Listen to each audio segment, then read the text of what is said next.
ये क्वेश्चन चतुर्भुज का कि ABCD में ई चतुर्भुज के अंदर एक पॉइंट इस प्रकार लेना है कि DE और CE क्रमशः एंगल D और C के समद्विभाजक, एंगल बाइसेक्टर की बात हो रही है।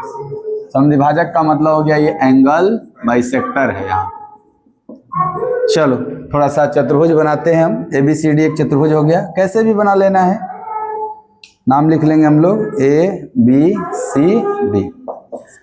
अब देखो ये एंगल बाइसेक्टर D और C का ना किस पॉइंट पर है सर? DE और CE, यानी यहां से E लिए हैं और यहां से भी ऐसे E मिला दिए हैं और ये एंगल बाइसेक्टर का काम कर रहा है। देखो DE, ये D क्या हो गया? इस एंगल का बाइसेक्टर, और C क्या हो गया? इस एंगल का बाइसेक्टर। फिगर का बनना सही जरूरी है।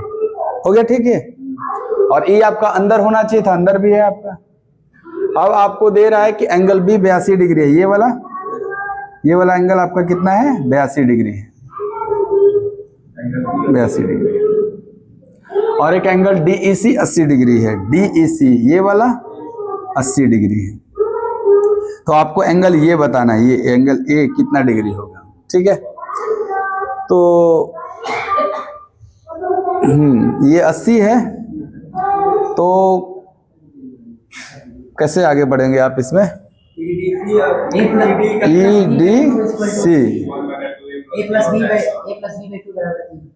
A प्लस B/2 बराबर E। क्यों?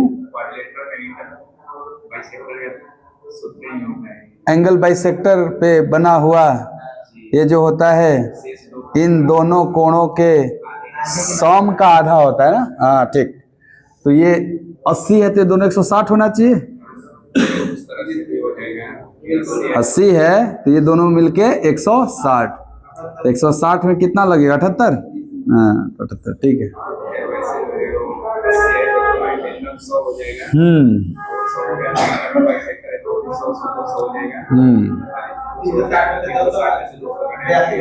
बहुत अच्छा। ये x है तो ये भी x है, और ये y है तो ये भी y है।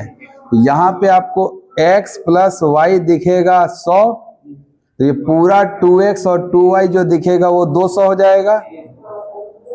और जब ये मिलके 200 और उसमें ये 82 है तो बाकी जो बचा वो 360 में से घट जाएगा।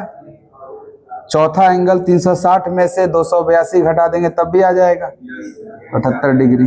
ये है ठीक है, ये सही रहेगा कि सर ये पूरा एंगल निकाल के इंटरेस्टिंग है सवाल। इस आकृति में बताया है कि PQRS एक समानांतर चतुर्भुज है, और समानांतर चतुर्भुज है तो आमने सामने की भुजा बराबर और पैरेलल होता है। तो बताओ जरा ध्यान से, क्या ये SP जो होगा वो पैरेलल होगा RQ के?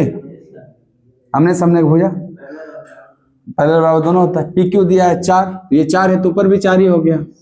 अब बोला PT बता दो पूरा कितना है। ध्यान से देखिएगा जरा, एक पॉइंट और बोला है कि U जो है ना वो QR का मिड पॉइंट है।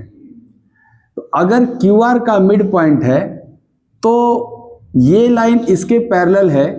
तो बताओ ये जो TUQ है एक ट्रायंगल, क्या ये सिमिलर हो जाएगा TSP के? हो जाएगा। अगर सिमिलर है और ये लाइन समानांतर है और ये मिड पॉइंट है तो ये भी मिड पॉइंट रहा होगा। देखिए आपने पढ़ा है कि मिड पॉइंट को ज्वाइन करने वाला लाइन पैरेलल और आधा होता है। ये पहले से ही पैरेलल है और एक पॉइंट मिड पॉइंट है, दूसरा भी तो मिड पॉइंट ही होना पड़ेगा। तो ये पूरा TP का भी मिड पॉइंट क्या होगा? Q। अब मिड पॉइंट में इधर 4 है तो इधर भी 4 ही रहा होगा, इसलिए पूरा TP क्या हो जाएगा? 8 सेंटीमीटर। ये बहुत सिंपल है, क्वाड्रेटर कहने को है। प्रॉपर्टी किसका है? ट्रायंगल का। हाँ एक बार ट्राई करके आइए आगे।